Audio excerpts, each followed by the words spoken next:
Hey, Frontline fans, welcome back to Comic Frontline and fans. You're back with me, Mike Spider Slayer, getting ready to do that all-important comic book review so you, the fans, can make a decision on what comic books to buy. And today, guys, we're going to continue my coverage on the Marvel books, especially when it comes to the Civil War II tie-ins. And we're going to be talking about the Totally Awesome Hulk issue number 8. Now, number 7 had the return of Bruce Banner.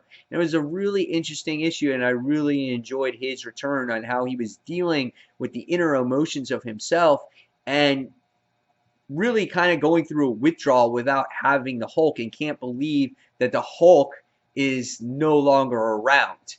And so at the end of the last issue, you got to see him hug Tony Stark, and that's how it ended. Now, in this issue, I was like, wow, what's going to happen? Is he going to lose his control? What's going to happen to Bruce Banner in this issue? This book is written by Greg Pak. The penciler is done by Alan Davis. The artwork continues to be well done. I really enjoy the artwork in here. He really knows how to draw puny Banner. Just real skinny Bruce Banner in there. I like the inks. I like the colors in the book. Facial expressions are pretty good. Rick Jones and Jen Walters make their appearance in this book. They look really nice as well. And I like the lettering. I like the dialogue boxes in this book as well. It's good to see Jen have some emotion there when it comes to her cousin in there. And so I thought the artwork was pretty well done in this book. It almost had like this little bit of a nostalgic feel, especially when it came to like the way things were colored in here. So I really enjoyed looking at the artwork. So what did I think about this particular story?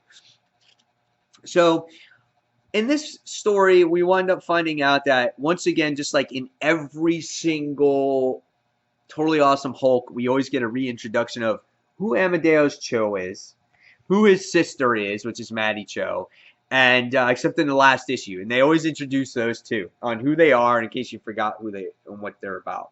But in this book, we wind up seeing Amadeus winds up finding Banner, and he injected himself with influenza, so he has the flu, and he had to test it for himself. Banner did, because this was like one of the last tests, because Banner hasn't gotten sick in many, many years, and he couldn't have been happier. So he passes out. He's got this crazy ass temperature. And the next thing you wind up seeing is they go to the Mojave Desert in Banner's secret base.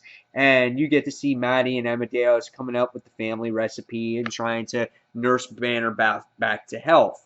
In the meantime, you wind up getting to see Rick Jones and Jennifer Walters make their appearance here. And it catches you up on who Rick Jones was, former A-Bomb. Jennifer Walters, you end up getting to see that it's AKA the Sensational Sea-Hulk. And what I liked about this book is it brought back supporting cast members of the Hulk, of Banner. And I enjoyed that aspect of the book.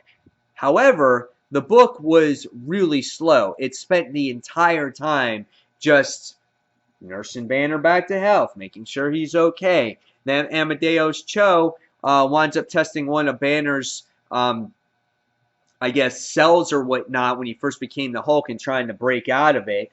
And then they wind up going and chasing after Amadeus Cho, and he winds up blacking out and whatnot. And the next thing you wind up finding out is Amadeus wants to talk to Hulk about the whole situation with him blacking out, and Banner sits there and says, you're a totally different Hulk than I am. I had real anger issues. You have different types of problems, so your Hulk is going to be different. So he's kind of reassuring Amadeus that his version of Hulk is not going to be the same, and he doesn't have the same things to worry about.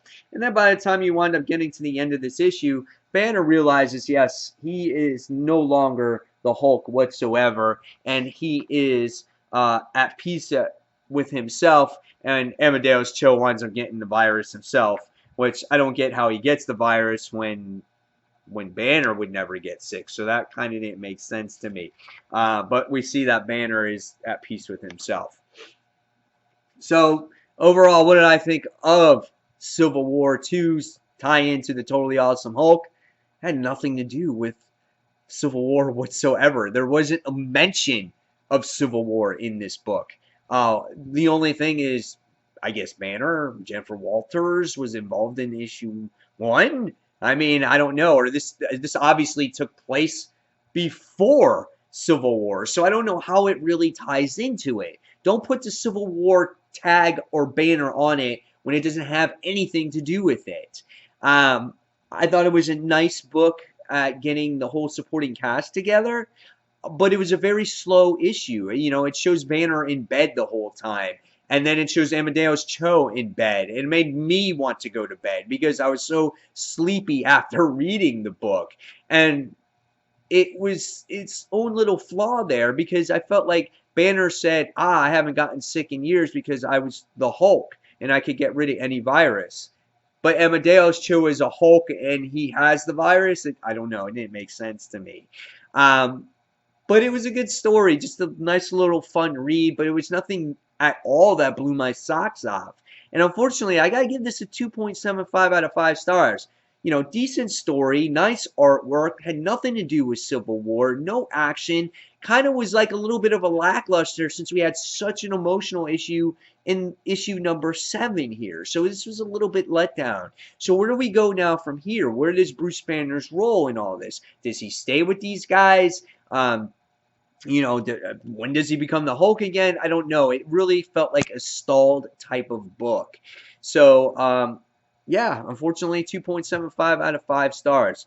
So, if you had to, I would say if you had to make a decision this weekend and you haven't gotten your comics yet, stay away from it. You really don't need to read this.